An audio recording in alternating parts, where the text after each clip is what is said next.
Teman-teman sekalian yang dirahmati Allah Subhanahu wa taala, yang semoga selalu dijaga hatinya oleh Allah Subhanahu wa taala agar selalu thiqah billah, agar selalu percaya dan yakin kepada Allah Subhanahu wa taala.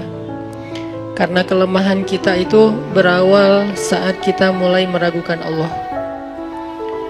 Dalam segala dinamika hidup, kita selalu butuh Allah. Kita butuh Allah ketika Allah kasih kita ujian. Bahkan tetap kita butuh Allah ketika Allah kasih kita nikmat. Kalau kita butuh Allah saat diuji, agar kesabaran kita terjaga. Karena orang yang tidak ditemani atau dibersamai oleh Allah Subhanahu wa taala ketika dia sedang diuji, maka dia akan mudah untuk berkeluh kesah, bahkan berputus asa. Kebersamaan Allah kepada dia saat dia diuji itu adalah Allah Subhanahu wa taala menghibur hatinya.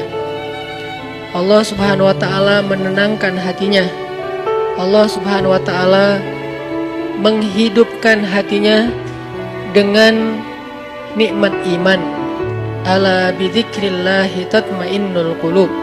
Innamal mu'minun idza dzukirallah wajilat qulubuhum. Bukankah dengan mengingat Allah hati menjadi tenang? Dan orang yang beriman apabila diingatkan dengan nama Allah, disebut nama Allah, maka hatinya akan bergetar. Ini bentuk Allah membersamai hambanya ketika dia dalam keadaan diuji. Allah menghiburnya dengan kalimat, alam yajidka yatiman fa'awa wa wajadaka dhallan fahada wa wajadaka ailan fa'aghna. Allah menghiburnya dengan kalimat, inna a'tainakal kautsar. Allah menghiburnya dengan kalimat, kalla saya'lamun summa kalla saya'lamun. Allah menghiburnya dengan kalimat, la tahzan innallaha ma'ana. Ini adalah ketika Allah membersamai seorang hamba saat dia dalam keadaan diuji. Allah membersamai hamba juga ketika dia dalam keadaan diberi nikmat. Karena tanpa itu, maka seseorang akan jatuh justru kepada dosa-dosa karena dia mendapatkan banyak kenikmatan hidup.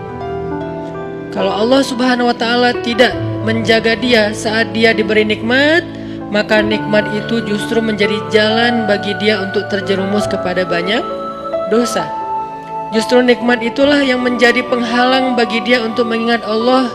Karena dia sibuk menikmati hidupnya, akhirnya dia terhalang dari mengingat Allah tepat waktu. Sibuk menikmati hidupnya, terhalang dari Allah untuk bangun tengah malam. Karena dia tidurnya larut. Kenapa tidur larut? Karena terlalu banyak yang harus dia nikmati sebelum tidur. Dia bisa makan-makan, dia bisa jalan-jalan, dia bisa ngopi, dia bisa ketemu teman, dia bisa belanja. Bahkan dia nunggu midnight sale untuk bisa menghabiskan nikmat yang Allah kasih kepada dia. Sehingga akhirnya tidurnya terlalu larut, lalu dia tidak bisa bangun untuk menghadap Allah, curhat kepada Allah. Hal yang selama ini dia lakukan justru ketika dia diuji oleh Allah.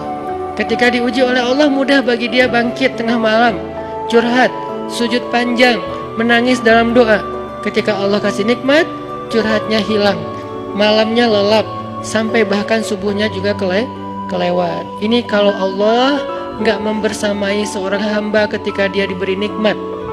Sehingga orang yang seperti ini, kalau dalam keadaan seperti ini terus menerus dalam jangka waktu yang lama, nanti dia akan terjebak di dalam istidraj.